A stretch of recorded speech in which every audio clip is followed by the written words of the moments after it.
लेह लद्दाख में सूरी नदी में जलस्तर बढ़ने के बाद अलर्ट जारी किया गया है। नदी के किनारे रहने वाले लोगों को रात में सतर्क रहने के लिए कहा गया है। मध्य प्रदेश के जबलपुर में बांध के गेट खोलने से नर्मदा नदी का जलस्तर बढ़ा। खतरे के निशान से ऊपर बह रही है नर्मदा नदी। पानी का लेवल 7 फीट बढ़ा। आज पुणे का दौरा करेंगे महाराष्ट्र के सीएम एकनाथ शिंदे। बारिश और बाढ़ से हुए नुकसान का लेंगे जायजा। शाहजहांपुर में हाथरस हादसे के पीड़ितों को समाजवादी पार्टी के नेताओं ने वितरित किए 1-1 लाख रुपए के चेक। अखिलेश यादव के निर्देश पर पीड़ितों के घर पहुंचे थे समाजवादी पार्टी के नेता। वक्फ बोर्ड की मनमानी पर लगेगी लगाम। आज संसद में वक्फ बिल हो सकता है पेश। कैबिनेट ने बिल को मंजूरी दी है। ओवैसी का आरोप मुस्लिमों की संपत्ति पर कब्जे की साजिश है। ओवैसी के आरोपों पर बीजेपी की सांसद दिनेश शर्मा का पलटवार। कहा, ओवैसी देश में रहने के बाद शरीयत की बात क्यों करते हैं? इस्लामिक देशों में वक्फ कहां है?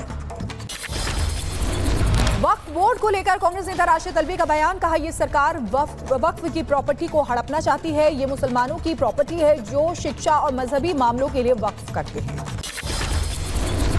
ये सरकार वक्फ की प्रॉपर्टी को हड़पना चाहती है। 8 लाख से ज्यादा प्रॉपर्टी है देश के अंदर। पश्चिम बंगाल के राज्यपाल डॉक्टर सीवी आनंद बोस ने ममता बनर्जी की सरकार पर लगाया गंभीर आरोप। कहा, सरकारी फंड का दुरुपयोग किया जा रहा है। ममता बनर्जी की सरकार से व्हाइट पेपर जारी करने की भी मांग राज्यपाल ने की। ममता बनर्जी से मतभेदों पर पश्चिम बंगाल के राज्यपाल सीवी आनंद बोस का बयान। व्यक्तिगत तौर पर मुख्यमंत्री ममता बनर्जी से मेरे अच्छे संबंध है, लेकिन नेता के तौर पर वो पसंद नहीं है। गृहमंत्री अमित शाह ने 3 आपराधिक कानूनों की सराहना करते हुए कहा कि नए आपराधिक कानूनों का उद्देश्य सजा नहीं बल्कि न्याय है। 3 नए आपराधिक कानून 21वीं सदी का सबसे बड़ा सुधार होंगे साबित। उत्तर प्रदेश की तर्ज पर असम में भी लागू होगा लव जिहाद कानून। असम सीएम हेमंत बिस्व शर्मा बोले, लव जिहाद के दोषियों के खिलाफ उम्र कैद का कानून जल्द। लैंड जिहाद को रोकने के लिए कानून लाएगी असम सरकार। नई अधिवास नीति भी लाएगी असम सरकार। सीएम हेमंता ने कहा, अगर कोई मुस्लिम हिंदू की संपत्ति खरीदना चाहता है या कोई हिंदू मुस्लिम की संपत्ति खरीदना चाहता है तो उसे सरकारी अनुमति लेनी होगी। दिल्ली बीजेपी प्रदेश अध्यक्ष वीरेंद्र सचदेवा ने केजरीवाल पर साधा निशाना। कहा, अरविंद केजरीवाल तानाशाह मुख्यमंत्री हैं। दिल्ली सरकार के जितने निर्णय हैं वो मंत्रिमंडल की सलाह से नहीं, अरविंद केजरीवाल की तानाशाही से होते हैं।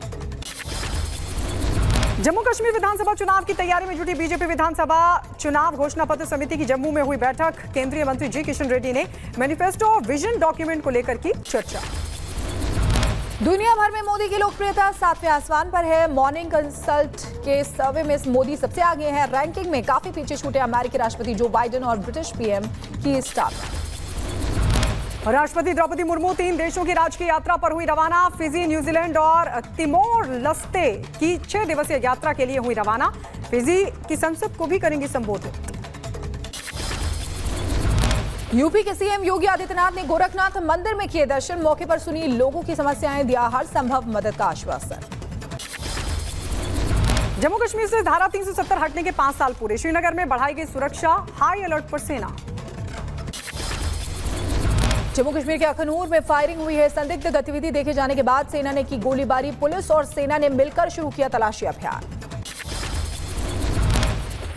पुणे में स्थानीय लोगों ने प्रशासन के खिलाफ किया जोरदार प्रदर्शन। स्थानीय समस्याओं का समाधान नहीं होने को लेकर जताई भारी नाराजगी।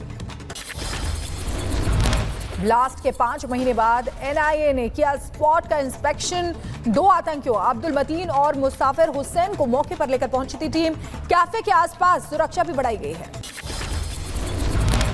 सागर हादसे के बाद सीएम मोहन यादव का एक्शन। डीएम, एसपी समेत 5 अधिकारियों पर गिरी गाज। सागर जिले के शाहपुर में दीवार ढहने से 9 बच्चों की हुई थी मौत।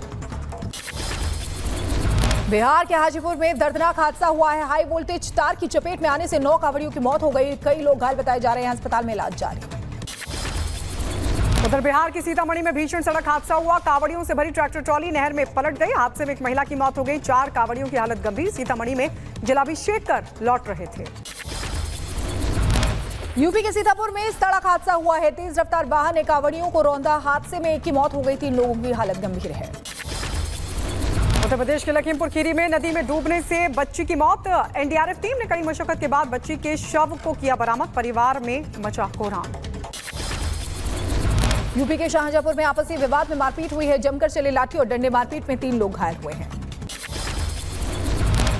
बुलंदशहर में बदमाशों ने की वारदात को अंजाम दिया। बदमाशों के हौसले बुलंद, बाग में रखवाली कर रहे लोगों को बेरहमी से पीटा। गंभीर हालत में अस्पताल में कराया गया भर्ती। अज्ञात हमलावरों के खिलाफ दर्ज हुआ केस। यूपी के बुलंदशहर में पुलिस और बदमाशों के बीच मुठभेड़ हुई है। 25,000 के इनामी डकैत के पैर में गोली लग गई। बदमाश के कब्जे से अवैध हथियार भी बरामद। आंध्र प्रदेश के एलुरु में नकली नोट रैकेट का हुआ भंडाफोड़। 47 लाख रुपए के नकली नोट हुए बरामद। पश्चिमी गोदावरी जिले में चलाया जा रहा था ये रैकेट।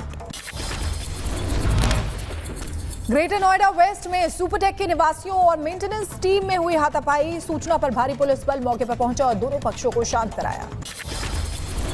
अम्बेडकर नगर में 2 शातिर चोरों को पुलिस ने किया गिरफ्तार। अपराधियों के खिलाफ चलाए जा रहे अभियान में पुलिस को मिली ये बड़ी सफलता। यूपी के लखीमपुर खीरी में हत्या आरोपी की गला रेत कर हत्या कर दी गई। परिजनों ने 4 नामजद लोगों के खिलाफ दी तहरीर। इलाके में दहशत का माहौल। उत्तर प्रदेश के मिर्जापुर में बाइक सवार ने युवती को किया अगवा। वीडियो हुआ वायरल। पुलिस का कहना है युवती के प्रेम प्रसंग से नाराज था परिवार। भाइयों ने किया अगवा। यूपी के लखीमपुर खीरी में जनरेटर की बेल्ट में फंसकर महिला कांवड़िए की मौत हो गई। जलाभिषेक के दौरान जनरेटर में साड़ी फंसने से हुआ हादसा। बदायूं में संदिग्ध परिस्थितियों में हुई विवाहिता की मौत। फांसी के फंदे पर महिला का मिला शव। पुलिस मामले की कर रही छानबीन। मैनपुरी में बीएससी छात्रा ने फांसी लगाकर की आत्महत्या। मृतका का धर्म परिवर्तन करके शादी करना चाहता था आरोपी। पुलिस ने आरोपी वासिफ अंसारी को गिरफ्तार किया है। अमरनाथ के लिए तीर्थयात्रियों का एक और जत्था हुआ रवाना। भक्तों के अंदर भारी उत्साह का माहौल। श्रद्धालुओं ने लगाए बम बम भोले के नारे। श्रावण महीने के तीसरे सोमवार पर उज्जैन में भारी भीड़ देखने को मिल रही है। शिव मंदिरों में भक्तों का तांता लगा हुआ है। भोले बाबा के दर्शन के लिए भक्त पहुंचे। काशी विश्वनाथ मंदिर में भी उमड़ी भक्तों की भारी भीड़। भक्तों ने मंदिर में की पूजा अर्चना। सावन के तीसरे सोमवार पर दिल्ली के गौरी शंकर मंदिर में उमड़ी भीड़। भक्तों ने भोले बाबा का किया जलाभिषेक, लिया भगवान का आशीर्वाद। पेरिस ओलंपिक के सेमीफाइनल में पहुंची भारतीय हॉकी टीम। रोमांचक शूटआउट में ग्रेट ब्रिटेन को 4-2 से दी मात। अब भारत का मुकाबला 6 अगस्त को जर्मनी और अर्जेंटीना के बीच मैच के विनर से होगा। बैडमिंटन खिलाड़ी लक्ष्य सेन डेनमार्क के विक्टर एक्सेल्सन के खिलाफ सेमीफाइनल मुकाबला हारे हैं। आज ब्रॉन्ज मेडल के लिए खेलेंगे लक्ष्य सेन। जम्मू कश्मीर के पुंछ में नवग्रह मंदिर से त्रिशूल यात्रा निकाली गई। यात्रा के दौरान श्रद्धालुओं में भारी उत्साह नजर आया। चेन्नई में पहली वंदे भारत मेट्रो ट्रेन का हुआ सफल ट्रायल। चेन्नई बीच से कटपाड़ी जंक्शन के बीच ट्रायल रन शुरू हुआ। पाकिस्तान के कराची में बारिश के बाद सड़कें बनी दरिया। पानी में डूबी नजर आई गाड़ियां। जनजीवन हुआ अस्त व्यस्त। सऊदी अरब में भारी बारिश के बाद बिगड़े हालात। सड़कों पर भरा बाढ़ का पानी। तैरती नजर आई गाड़ियां। अमेरिका के फ्लोरिडा में तूफान और बारिश से बिगड़े हालात बेकाबू। पानी में डूबा शहर। लोगों को करना पड़ रहा है परेशानियों का सामना। इटली के सिसिली में माउंट एटना ज्वालामुखी में भीषण विस्फोट हुआ है। राख और धुएं की वजह से उड़ानों पर भी पड़ा असर। इंग्लैंड के टैमवर्थ में आगजनी। दंगाइयों ने एक होटल में लगाई आग।